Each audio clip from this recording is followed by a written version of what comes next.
بسم الله الرحمن الرحيم الحمد لله حمدا كثيرا طيبا مباركا فيه الصلاة والسلام على رسول الله وعلى آله وصحبه ومن والاه. Salam alaikum wa rahmatullah. Donc le thème qu'on va essayer d'aborder, donc c'est les familles recomposées, l'éducation des enfants, la gestion du quotidien. Dans ce schéma familial qui, il y a encore quelques années, n'était pas aussi répandu qu'aujourd'hui. Dans notre communauté, hein, j'entends bien. Je ne parle pas au niveau historique. Parce qu'au niveau historique, ça a toujours existé. D'abord, on va essayer de débroussailler le terrain et remonter peut-être en amont. Si on part de familles recomposées, c'est qu'au préalable, il y a eu un divorce avant, n'est-ce pas? Peut-être 2-3 mots sur le divorce. Le divorce a été diabolisé dans notre communauté, dans notre culture, depuis quelques décennies. Ainsi, divorcer, c'est presque haram, presque interdit. Mais alors là, celui ou celle, et surtout celle qui est divorcée, c'est une pestiférée après, je crois. Elle est montrée du doigt, elle est mauvaise. Si elle a divorcé, c'est qu'elle n'était pas bien. Sinon, son mari l'aurait gardée. Et puis, bien entendu, les religieux viennent mettre une couche en disant que le divorce, c'est la pire des choses licites que Dieu a autorisées. C'est ça? Abghadul halal ilallah at-talaq. Tout ça fait que on n'ose pas en parler. Et puis, cette éducation bancale a donné comme résultat les conflits. Normalement, le divorce, devrait s'organiser de la manière la plus simple et la plus rapide. Aujourd'hui, le divorce, c'est quoi? C'est un parcours du combattant. Pour l'un ou l'autre, ou les deux en même temps. Alors que ce n'est pas du tout la philosophie coranique. Dieu dit dans le Coran, فَإِمْسَاكٌ بِمَعْرُوفٍ أَوْ تَسْرِيحٌ بِإِحْسَانٍ. D'accord? Allez, si tu vivrais avec cette femme, avec cet homme, vivez dans une entente cordiale, basée sur le ma'rouf, c'est-à-dire des règles de vie saine, le respect mutuel, la miséricorde, etc. Ce que vous savez, le ciment qui doit préserver le couple. Sinon, donc éventualité, vous n'arrivez plus à vous entendre ou à vous supporter, la solution c'est tasrih bi ihsan. Vous allez vous libérer mutuellement l'un de l'autre. Et c'est vrai, quand tu vis avec quelqu'un que tu ne supportes plus, tu es en prison, psychologiquement parlant.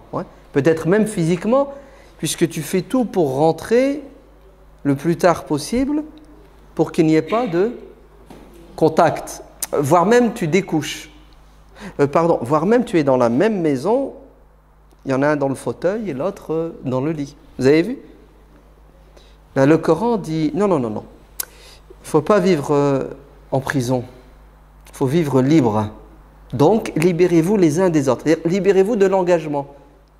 Le contrat de mariage, c'est un engagement. Libérez-vous, séparez-vous. Mais de quelle manière? Al-ihsan. Regardez comment Dieu dit. Vivez dans le ma'rouf. Donc le ma'rouf, essayez de retenir le vocabulaire coranique. Ce sont les règles de vie qui sont communément reconnues par tous les êtres humains normalement constitués. C'est ça? Dieu dit, vivez convenablement en couple, sinon séparez-vous, pas dans le ma'rouf, séparez-vous dans al-ihsan. Séparez-vous de la meilleure façon. Vous entendez? La séparation doit être gérée de manière à ce qu'elle ait le moins de conséquences négatives sur l'état psychologique des protagonistes, l'époux, l'épouse, et des enfants. Al-ihsan. En arabe, al-ihsan signifie l'excellence. Ne vous séparez pas bien. Séparez-vous de la manière la plus parfaite pour pouvoir gérer l'après-divorce. Et nous, la règle, le divorce, c'est quoi? C'est la hache de guerre. Hein? On déterre la hache de guerre. C'est je vais te tuer, oui, physiquement, parfois, psychologiquement, mais en tout cas, tu es devenu mon ennemi juré. Allez, les 5 ans, les 10 ans, les 15 ans, on a vécu ensemble avec des bons côtés, des mauvais moments, on les oublie, on oublie tout ça, et la haine prend le dessus, et ça se termine en quoi? En conflit qui a des conséquences terribles. Ouais. Il y en a qui ont du mal, je veux dire, à refaire surface après. Et ce n'est pas islamique. Alors ouvrez bien vos oreilles, le divorce est halal, et parfois il est obligatoire. Quand il y a un des deux qui souffre et qui ne peut plus patienter, qui ne peut plus accepter ou qui ne peut plus assumer. Je ne peux pas assumer. Écoute, t'es gentil, ma chère épouse, mais je n'arrive plus à être un mari avec toi. Dans tous les domaines, hein? D'accord? Donc, je ne veux pas être injuste, je ne veux pas te faire souffrir, on se sépare. Et alors, achevé, ce n'est pas la fin du monde. Donc, Allah barik fikoum, écoutez bien. Divorcer sans raison, c'est une faute, certes, parce que ça va avoir des conséquences. Mais quand vous divorcez avec des raisons qui tiennent la route, faites-le avec le sourire, et faites-le bien, et faites-le vite, ouais, sans laisser... c'est-à-dire, faites-le à l'amiable, en fait. Hein, ouais, divorcer à l'amiable, ça prendra... Vous savez qu'en France, il y a encore quelques années, des divorces pouvaient durer 5 ans, 10 ans. Hein. Dieu merci, Sarko n'a pas fait que des choses mauvaises, il a fait des bonnes choses. Il a changé la loi, bah, nos députés, d'accord? Mais bon, c'était sous la présidence de Sarko. Un divorce ne peut pas dépasser 2 ans maintenant, hein, c'est ça? Hein, si vous divorcez pour faute et qu'il y a des complications, 2 ans, le tribunal statue définitivement. Et c'est bien. Aller trop vite, c'est pas bien, parce qu'on ne laisse pas le temps au couple d'essayer de se remettre en question. Hein, une éventuelle réconciliation, il faut lui donner la possibilité de réviser sa posture. C'est pour ça que l'islam parle de plusieurs divorces, hein, plusieurs étapes dans le divorce. Avant d'atteindre le divorce définitif et radical, il y a des introductions au divorce, hein, avec un premier divorce, un retour, un second, un troisième, et après c'est fini. Je veux dire, il faut bien arrêter à un moment donné. Et même ça, il est possible de revenir après certaines conditions. Très bien. Donc le divorce, ce n'est pas un péché, d'accord, quand il est valable, justifié. Il y a une manière de divorcer. On n'a pas le droit d'être injuste. Il y a des droits, d'accord, et on ne doit pas priver l'autre de ses droits. Hein, ça s'appelle le mut'a, d'accord. On a vécu ensemble, fait des sacrifices. Ça mérite quand même de la reconnaissance, voire un salaire. Le Coran parle de salaire, de mut'a. Aujourd'hui, on appelle ça une pension, c'est ça, hein, une reversion, ça a plusieurs noms. Donc, c'est islamique. Hein. Et puis, ça ne sert à rien de se faire la guerre. Bon, on vient de se la faire pendant 6 mois, 1 an, 2 ans.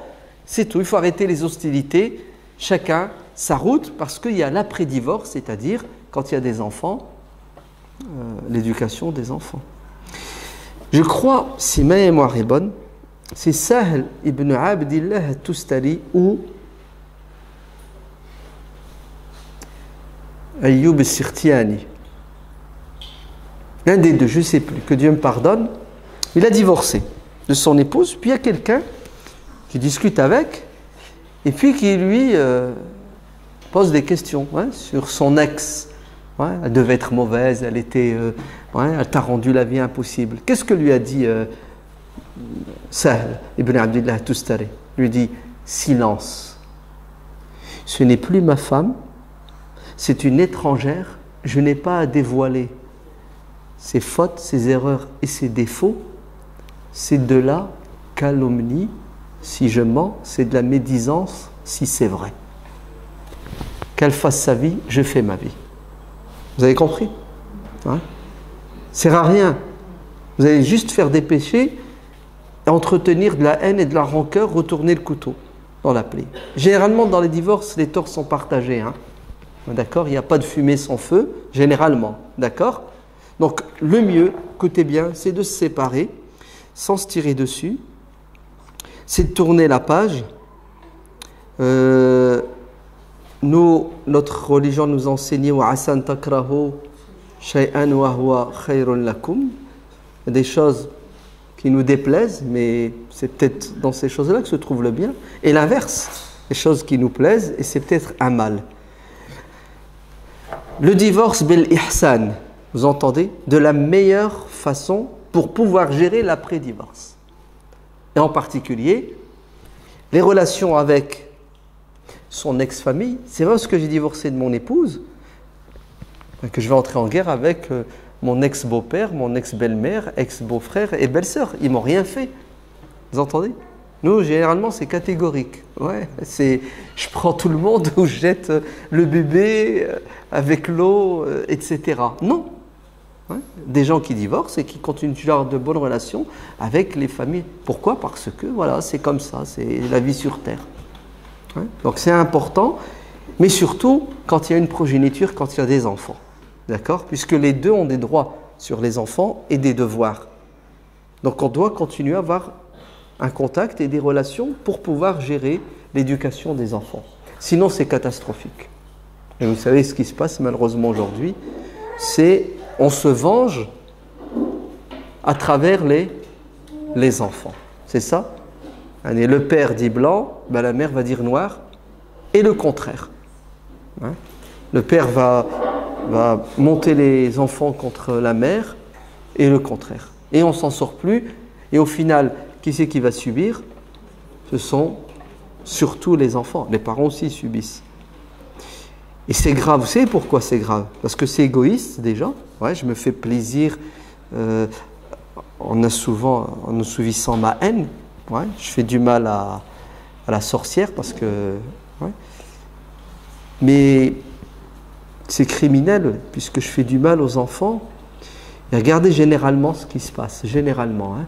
D'accord? Les enfants issus d'un divorce mal géré ont des troubles psychologiques, c'est ça, ils sont déstabilisés, et après ils grandissent, ils se marient, ils reproduisent ce modèle. Ouais. Donc vous vous rendez compte jusqu'où ça va? Notre haine nous aveugle tellement qu'elle a des conséquences sur les générations à venir. Et ça peut durer comme ça, 2, 3, 4, 5, on ne sait pas, des dizaines de générations. Et ça c'est un péché impardonnable. Ouais. Puisque vous êtes fait du mal, vous faites du mal aux autres et vous faites du mal aux innocents. Donc, Allah ibarak fikum, si vous n'arrivez plus à vivre ensemble, séparez-vous avec le sourire. Et d'ailleurs, le divorce, bon je vais exagérer, hein, vous permettez, doit être une occasion pour faire la fête. Non? Ben si, puisque si je divorce, c'est que je ne l'aime plus, il m'énerve, il me fait du mal, je le déteste, c'est un monstre. Mais tu devrais être content de te séparer d'un monstre. Non? Vrai ou faux? Donc, je vois pas pourquoi. Les dommages collatéraux, les enfants, c'est pas blanc-noir. Comment? Les dommages collatéraux, les enfants, c'est pas blanc-noir. C'est sûr qu'il y a des dommages collatéraux, c'est pas blanc ou noir. Mais ça reste que, si je prends cette décision, c'est qu'il y a plus d'avantages que d'inconvénients. Ouais? Donc, puisqu'il y a plus d'avantages que d'inconvénients, je dois être content. Il y a 60% d'inconvénients, 40% d'avantages. Ben, alhamdoulilah, j'ai gagné. Je me suis débarrassé d'un boulet. Les 40%, je vais les gérer. En fait, je suis en train de vous dire, c'est pas la fin du monde un divorce. Allah ibarak fikoum. Ne vous suicidez pas, ne tombez pas en dépression, ouais, ne devenez pas anorexique ou boulimique. Ça ne sert à rien. Vous allez vous faire du tort et faire du tort à vos enfants. C'est vrai, c'est douloureux, une opération chirurgicale, ouais. Mais ne dramatisez pas. D'accord? Donc ça, c'est le premier point. Tasrih bi ihsan, un divorce. Et subhanallah, c'est la tradition de nos pieux prédécesseurs. Alors, c'est culturel, c'est aussi religieux, peu importe. Vous savez, les compagnons du prophète divorcés, sans trop se tirer dessus. Hein. Vous entendez? Et ça divorcé même à tire-larigot. Ah oui. Regardez, il y a un compagnon qui s'appelle Al-Hassan ibn Ali ibn Abi Talib. Ça veut dire quelque chose? C'est le petit-fils du prophète. Hein? Hassan, le fils de Fatima. Un jour, son père, Ali ibn Abi Talib, dit comme ça aux gens: vous voulez un conseil, ne donnez pas votre fille en mariage à mon fils. Parce qu'il est mitlaq. C'est quelqu'un qui divorce pour un oui, pour un non. Il ne se prenait pas la tête. D'accord? Ça va pas? Salam alaikum, on arrête les hostilités, rentre chez ton père, ok, laisse-moi. Et il paraît, bon, c'est ce qui est écrit dans les livres d'histoire, c'est vrai ou c'est faux, il a eu au total 80 femmes dans sa vie. Oui, divorce, mariage, divorce, mariage. Alors ça vous choque? Non, on y est bientôt, nous, hein, Français. Hein? Vous le savez, ça. Hein? Non, sérieux. Il y a une étude qui est faite tous les 20 ans sur la sexualité du Français. C'est en 1974, la première. On avait 3 femmes en moyenne. Un Français en moyenne a 3 femmes dans sa vie. 20 ans plus tard, c'était 9. Et là, on est en 2014. On est autour de 12. Donc la moyenne maintenant, c'est un Français en moyenne. Hein, dans sa vie, il connaît 12 femmes. Alors, oui, mais tu sais, aujourd'hui, contrat de mariage, paxage, libertinage, halal, pseudo-halal, en tout cas, il n'est pas fidèle. On est d'accord? Hein, c'est pas une femme jusque la mort et après la mort. Ouais? Non, c'est on change de femme comme on change de chemise. Donc on peut sortir un peu la religion, un peu de notre religion musulmane. Non, ce que je veux dire, c'est que si jadis les gens divorçaient, ils divorçaient parce qu'ils étaient mariés. Aujourd'hui, nous, en France, on n'est pas mariés, mais nous avons des contacts et des relations avec des femmes. Bon, laissez le mot mariage de côté. Moi, en tant qu'homme, si j'ai une relation avec cette femme, comment je la considère? Une femme entière, mon épouse, j'ai des devoirs envers elle, etc. Normalement, ça doit être comme ça, non? C'est pas un objet que je vais utiliser pendant une semaine et je la jette à la poubelle. Sinon, ça serait grave. C'est ce qui se passe en vérité. Hein. Non, mais je le sais, je fais semblant. Je fais semblant, d'accord? Donc, aujourd'hui, en moyenne, un homme connaît 12 femmes en France. Ouais.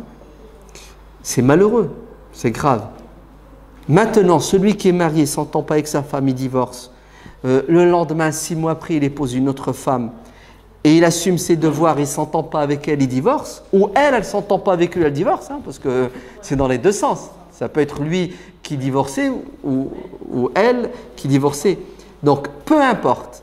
Moi, ce qui m'intéresse, c'est cette femme, je la considère comme mon épouse, elle a des droits, j'ai des devoirs envers elle. Et si ça ne doit pas marcher, je me sépare. Et si je dois dans ma vie épouser 30 femmes et divorcer de 30 femmes, la râle, tant pis. J'arrive pas à trouver ma chaussure. Ou elle n'arrive pas à trouver son sabot. Oui, mais ce que je veux dire, c'est dans le légal. Ah, c'est ça. Toujours dans la légalité, c'est-à-dire dans le sérieux. Ouais, pas dans le libertinage. Ouais, sinon, c'est grave. C'est un objet après. Mais après, c'est vrai, dans notre société, c'est une mauvaise image de quelqu'un qui est vraiment qui se marie, qui divorce, qui se marie, qui divorce, qui se marie. Donc c'est pour ça qu'ils acceptent de rester en couple, de faire tout. Pour éviter les tracasseries administratives et les conséquences financières. Ça, c'est malsain. Parce que les gens malhonnêtes vont profiter de cette manière de penser pour s'amuser avec les femmes. Par exemple, les musulmans qui vous disent aujourd'hui je passe pas à la mairie, je fais le halal. C'est ça? Comme ça qu'ils disent, le mariage dit religieux. Ok? C'est dangereux. Non, c'est pas dangereux, c'est même interdit. Parce que ça veut dire quoi? Ça veut dire cette femme-là avec qui je suis marié, entre guillemets religieusement, j'ai des devoirs envers elle, n'est-ce pas? Je dois assumer. Demain, je ne m'entends plus avec elle. On doit divorcer. Ben, le divorce, ce n'est pas gratuit. Il doit se faire selon les règles de l'art islamique. Est-ce que je vais assumer? Si tout se passe bien, tant mieux pour lui, tant mieux pour elle. Admettons, je ne veux pas reconnaître mes torts Et je les reconnais et je ne veux pas assumer les conséquences du divorce. El muta'a par exemple, la compensation. Hein, tu as vécu 10 ans avec moi, tu as lavé mon linge, tu m'as fait à manger. Ben, l'islam dit, cette femme, 10 ans, ben, je sais pas, tu dois lui donner 100 000 euros. Je dis n'importe quoi les chiffres. Hein. Pourquoi? Parce que c'est comme ça. Elle va se retrouver seule, elle a travaillé, elle n'a jamais eu de salaire, elle pensait que... Hein, Comment je fais pour lui imposer la loi dite islamique? Impossible. Pour ça, il y a des jeunes aujourd'hui qui jouent avec les filles au nom de Dieu, au nom de la religion. On fait le halal, dès que ça chauffe, hop, il la jette. Suivante. Suivante. Ouais, suivante et suivante. Donc, le mariage, c'est un contrat, en bonne et due forme, avec une signature. Et si il doit y avoir divorce, eh ben, on doit annuler ce contrat. Et ça a des conséquences. D'accord? Et des conséquences, entre autres, matérielles. Ouais. Qui va payer, quoi, quand, comment, etc. On est d'accord? Donc, quand vous lisez la biographie des musulmans de l'époque, il y a 1400 ans, ils divorçaient. Hein. Ce n'était pas un problème. Ils ne s'entendent pas, ils divorcent. Donc c'est une question culturelle. Je sais que dans le Maghreb, on est majoritairement issus du Maghreb, le divorce est tabou. Et dans certaines cultures du Maghreb, chez les Berbères, c'est encore beaucoup plus tabou. Ça dépend aussi. Hein. Et une femme divorcée, elle est morte, mskina. Pestiférée, elle va rester vieille fille, elle est rejetée, elle est condamnée, bref, tout ce que vous voulez. Regardez la Mauritanie, par exemple. Hein, la Mauritanie, c'est quoi? C'est le sud du Maghreb. Eh ben, une femme divorcée, c'est une reine et une princesse. Oui, parce qu'ils n'ont pas la même approche des relations entre les hommes et les femmes. Donc ça dépend des cultures. Malheureusement, l'islam est souvent mélangé à la culture. Le mec est divorcé, il veut se marier, il te dit « Ah oui, moi je veux me marier, mais avec une femme qui n'a jamais été mariée. » Alors que lui, il a été marié. Ouais. Il pose comme condition. Ouais. Alors, je ne sais pas pourquoi. Est-ce du machisme ou une jalousie mal placée ou une crainte ou tout simplement des préjugés. Si elle est divorcée, c'est qu'elle est mauvaise. Ouais. Ça ne tient pas la route parce que toi aussi tu es divorcé. D'accord? Donc, c'est la réalité amère. Hein. Je vous dis ça, c'est parce que malheureusement, aujourd'hui, beaucoup de femmes ne veulent pas divorcer, pas parce que elles craignent le divorce, mais elles craignent l'après-divorce. C'est-à-dire, je fais quoi après? Je vais me retrouver seule, avec mon fils, ma fille, avec 2, 3, 4 enfants. Elle est consciente que c'est difficile de vivre seule, d'éduquer des enfants seuls. Donc, il y a des femmes qui font un choix amer. C'est de vivre l'enfer parce qu'elles partent du principe que l'après-séparation sera pire. Ce qui est peut-être vrai, ce qui est peut-être faux. Mais en tout cas, alors regardez ce que disent beaucoup de femmes. Disent, je vais patienter, mais alors là, difficilement, et dès que les enfants seront majeurs et vaccinés, je me barre. C'est pour ça, aujourd'hui, on a dans notre communauté la courbe de divorce qui est en train de grimper. Parce qu'on a derrière nous 25 ans, 30 ans ouais, bon, d'histoire de la communauté musulmane de France.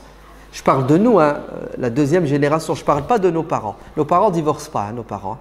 Parce que nos mères, le divorce c'est haram, c'est tabou. Elles ne savent pas lire, elles ne savent pas écrire, elles n'ont pas de diplôme, elles ne peuvent pas travailler. Ouais, c'est honteux, c'est hachoma. Donc elle va vivre l'enfer. Ça fait 30 ans, 40 ans, 50 ans, mais c'est une fatalité chez elles. Celles qui sont nées, qui ont grandi ici, les Françaises occidentales musulmanes, qui ont de la personnalité, elle te dit, je ne vais pas subir ce que ma mère a subi, mais je n'ai pas le choix si ce n'est que de patienter parce que l'intérêt des enfants prime, mais dès que j'ai la possibilité, je casse ce contrat. Effectivement, c'est ce qui se passe. Hein?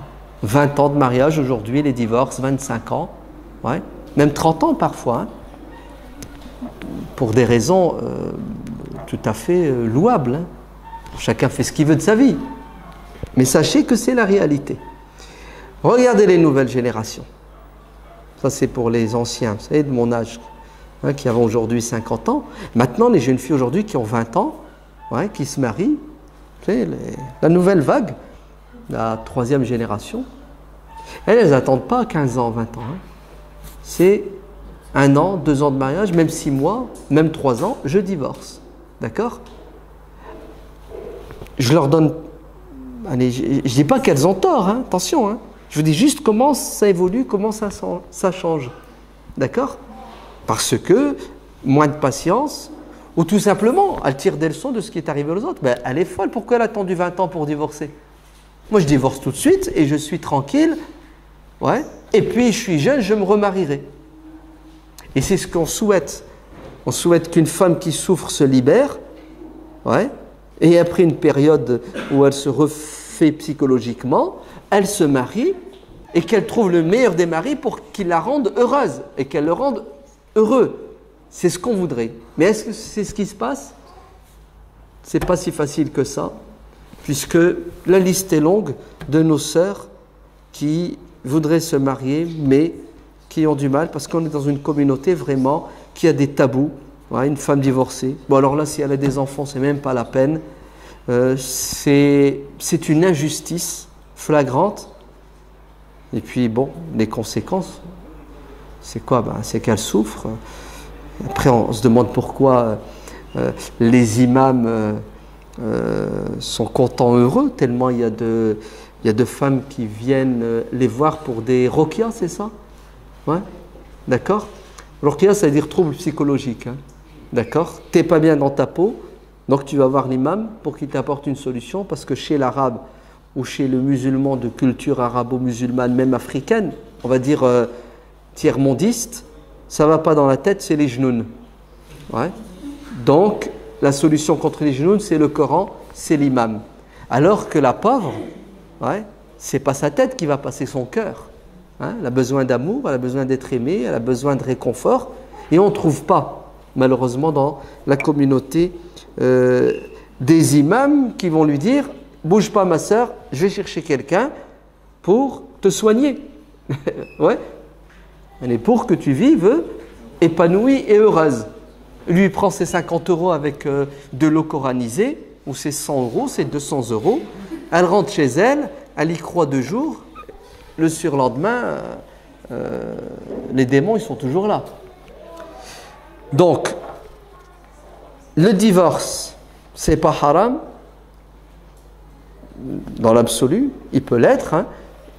Il est obligatoire quand c'est nécessaire.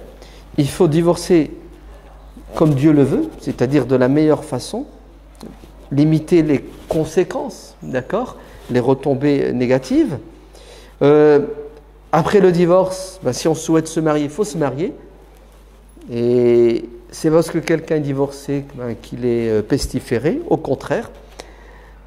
Sinon, comment vous m'expliquez que la meilleure des générations divorcées se remarier?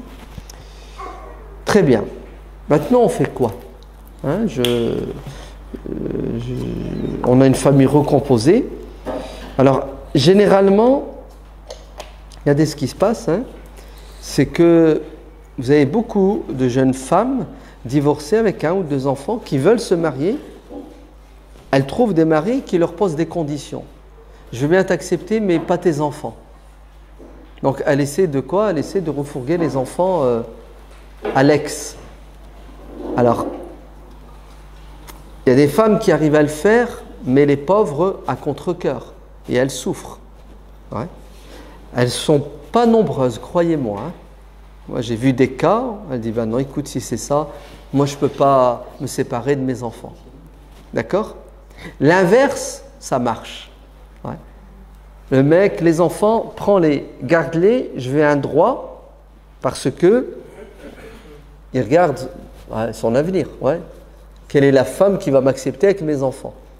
Alors, est-ce que ça existe des femmes qui acceptent de se marier avec des maris? Mais bien sûr, ça court les rues. D'accord? Parce qu'une femme, c'est plein de miséricorde, c'est plein d'amour. Généralement, au début, elle accepte tout, surtout quand le mec est bien. Puis après, bon, il y a des difficultés. Il faut les gérer. Ce n'est pas tes enfants, c'est les enfants de ton mari. Ce n'est pas toujours comme on veut. Mais en tout cas, une femme, elle est prête à faire des sacrifices, à prendre sur elle. Le mari, difficilement. D'accord? Allez, allons-y, ça marche, alhamdulillah. Mon mari accepte mes enfants, j'accepte ses enfants. D'accord? Comment allons-nous gérer? Ouais. Comment éduquer les enfants? Un conseil, alors c'est facile de donner des conseils, hein, d'accord? Ouais, les bons conseillers ne sont pas toujours les bons payeurs. Donc, je ne vis pas la chose, je ne la ressens pas comme vous la ressentez, vous qui vivez cette chose. Donc, n'hésitez pas à dire stop, tu dis n'importe quoi, ok, j'accepte ce que je dis, c'est l'ijtihad, ce n'est pas du tout des vérités. Moi, je pense que cette femme, je ne pourrais la rendre heureuse que si et seulement si je prends soin de ses enfants. Parce que tu ne peux pas la dissocier de ses enfants. Ouais. Elle tient à toi, son nouveau mari, mais elle tient aussi à ses enfants. Il ne faut pas lui poser un dilemme. C'est du genre, l'épouse qui dit à son mari, qui c'est que tu aimes le plus, ta mère ou moi? Ouais. Ce n'est pas une bonne question et c'est une question qui ne doit pas se poser. D'accord? Donc, il ne faut pas demander à une femme de se partager en deux et de sacrifier de sa moitié. Donc, il faut assumer. C'est-à-dire, les enfants de cette femme sont mes enfants. D'accord? Je dois leur donner de l'amour, je dois les éduquer de la meilleure façon. Et il ne faut surtout pas que ma femme ressente ou voit ou observe des injustices de ma part vis-à-vis de ces enfants-là. D'ailleurs, il y a un hadith qui va dans ce sens, non? Salama, l'épouse du prophète sallallahu alayhi wa sallam, quand le prophète l'a demandé en mariage, elle a refusé. Elle a dit non, il n'existe pas d'homme comme mon mari décédé, Abu Salama. Et le prophète va la conseiller, donc elle lui dira au messager de Dieu, mon mari, Abu Salama, je suis une femme âgée, c'est ça? Et en plus j'ai des enfants. Et le prophète va lui apporter des réponses. Il lui dit, la jalousie, tout ce que tu ressens vis-à-vis de ton mari, je vais implorer Dieu. Tu es âgé, moi aussi je suis âgé, encore plus âgé que toi. Quant à tes enfants, ce sont mes enfants. C'est-à-dire je vais m'en occuper, je vais les adopter. Le prophète, on a un hadith de Omar ibn Abi Salama. Le fameux hadith, mange avec ta main droite, mange devant toi. C'est le fils adoptif du prophète. C'est le fils de... Non, pas adoptif, c'est... Comment on dit en français? Son beau-fils. Comment on dit en français le fils de ma femme? En arabe, on dit Rabib. Rabib. Comment? Son beau-fils. En français. C'est mon beau-fils. Le fils de ma femme, c'est mon beau-fils. Et le mari de ma fille, c'est mon beau-fils aussi. Donc il y a confusion. Faisons une enquête. C'est mon gendre. On dit pas, il ne faut pas dire beau-fils. Demande à cher Google. Mettez arabe, mettez en arabe Rabib et regardez ce que ça donne en français. Oui, mais on dit aussi c'est mon beau-fils. Ouais, on dit c'est ma belle-fille. Comment? Non, on dit mon beau-fils, ma belle-fille. Et on dit mon gendre. Oui? C'est très bien de dire que nos enfants sont mes enfants, mais il arrive des fois quand il y a un conflit, l'enfant dit tu n'es pas mon père, tu n'es pas droit de recevoir de ta part. Oui, c'est vrai. Mais bien sûr, c'est un des problèmes que rencontrent justement les familles recomposées. On va y arriver. Moi, l'enfant, des fois, c'est une situation de conflit, ce qu'il fait, c'est l'introduction de fait. Tout à fait. Non, je vais y arriver. Je parle d'abord du mari et du beau-père. Donc moi, en tant que mari, je dois considérer ces enfants comme mes enfants, bien qu'ils ne le soient pas à 100%. C'est-à-dire que je dois être juste avec eux, je dois leur apporter de l'amour et je dois les éduquer. D'accord? Parce que ce sont les enfants de ma femme et pour le bien-être de ma femme, pour l'amour que j'ai pour ma femme, mais il est évident que je ne vais pas créer de fossé entre elle moi et ses enfants. Sinon, il n'y aura pas d'harmonie. Bon, c'est une posture qu'il faut adopter. Ouais. Et puis c'est à ton honneur, subhanallah. Hein, tu vis avec quelqu'un au quotidien, la moindre des choses, c'est que tu fais tout pour qu'il soit épanoui et qu'il soit bien éduqué. Comme le prophète a fait avec les enfants de Salama et d'autres. Il les a bien éduqués. D'accord? Donc ça, c'est important. Et vice-versa. C'est-à-dire, l'épouse, elle doit considérer les enfants de son mari comme ses enfants. Hein? Elle ne doit pas montrer de différence, etc., etc. Donc ça, c'est le minimum. En tant qu'adulte, en tant que parent, on fait des efforts. Maintenant, c'est vrai que, et surtout quand les enfants sont déjà âgés, vous savez, quand on recompose une famille, et les enfants ont déjà atteint l'âge où ils réfléchissent, ils pensent. Quand ils sont bébés, ils grandissent, voilà, c'est tout. Et c'est là où parfois on rencontre des problèmes.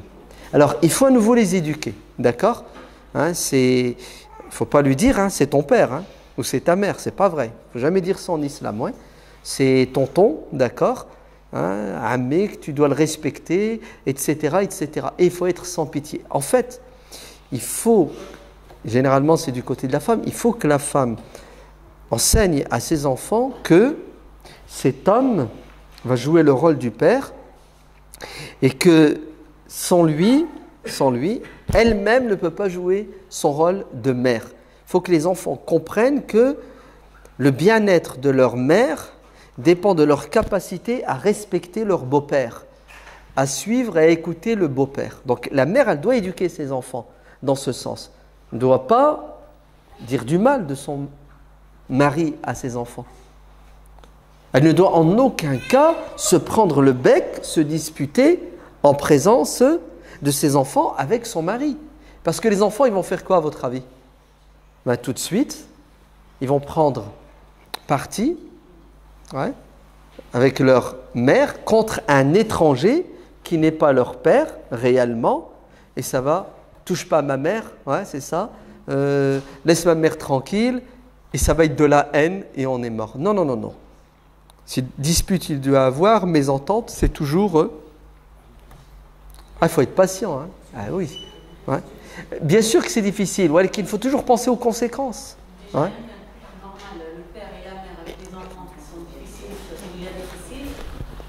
Alors, tout à fait. C'est pour cela, un couple recomposé, c'est ça? Une famille recomposée, qu'est-ce qu'on doit faire? On doit être 2 fois plus vigilant, on doit être 2 fois plus patient, on doit être 2 fois plus pédagogue et psychologue. Parce que c'est fragile. Les liens ne sont pas aussi forts. Il faut les entretenir, il ne faut pas les fragiliser. Alors, je sais que ce n'est pas évident, mais c'est le prix. Sinon, ne vous remariez pas, vivez seul. Et vous allez voir que c'est encore pire. Ouais. C'est pas évident, mais c'est pire. La solitude, c'est difficile à gérer. Et c'est pour ça qu'on a de plus en plus de divorces. La courbe de divorce qui augmente. Oui. Parce qu'on arrive, même nous, on n'arrive pas à gérer, donc on baisse les bras et hop, divorce, la meilleure solution. Alors, comme je vous dis, si le divorce, c'est la solution à un problème, il est le bienvenu. Mais il faut gérer l'après-divorce. Soit vous êtes capable de rester seul, d'éduquer vos enfants seuls, et je vous souhaite de réussir. Sinon, on se remarie, et c'est naturel, c'est normal, c'est même souhaitable, c'est même nécessaire, voire obligatoire. Et à ce moment-là, ça impose une nouvelle conception de la vie du couple, une nouvelle approche de la famille. C'est plus la même chose, c'est une famille recomposée. Donc vous avez, c'est un puzzle, il faut mettre chaque chose à sa place. Donc c'est votre, vous lui devez du respect, vous lui devez l'obéissance. C'est votre belle-mère, vous devez du respect et de l'obéissance. Il faut éduquer les enfants comme ça, il faut les rappeler à l'ordre. Il ne faut pas hésiter à prendre parti avec celui qui a raison. Alors, si mon fils manque de respect à ma femme, je ne vais pas le couvrir. Sous prétexte que c'est pas sa mère. Non, je vais le corriger, je vais le rappeler à l'ordre, je vais le punir. Il faut qu'il sache que cette femme, c'est mon épouse, il lui doit du respect comme il doit du respect à sa mère. Il faut vraiment que les enfants grandissent dans l'adab, les règles de bienséance. En fait, considérer son beau-père comme son père dans les relations, c'est-à-dire de respect, d'obéissance dans le bien. Ouais. Même si, au fond de soi-même, l'enfant sait que ce n'est pas son père utérin, mais c'est son père sentimental, son père...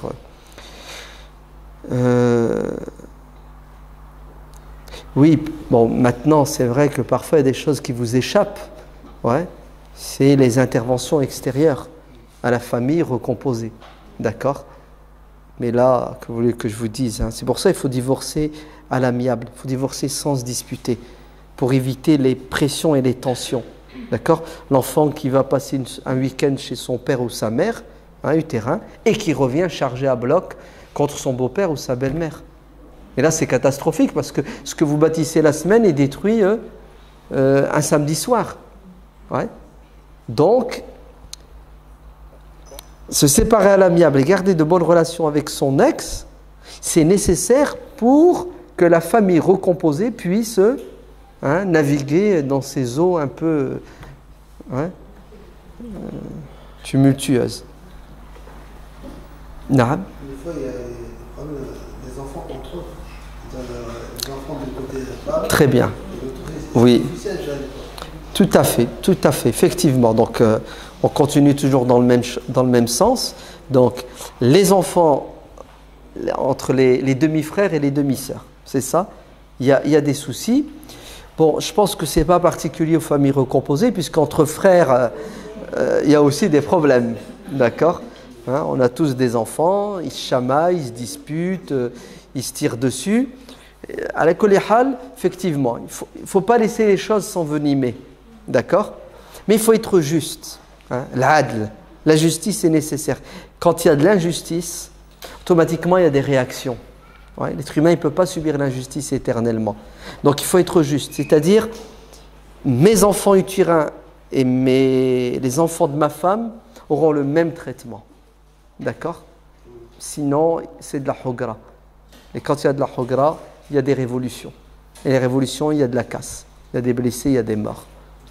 Donc, la justice dans les relations, que ce soit matériel ou sentimental. Hein. Je donne à chacun son dû et je mets tout le monde sur le même niveau.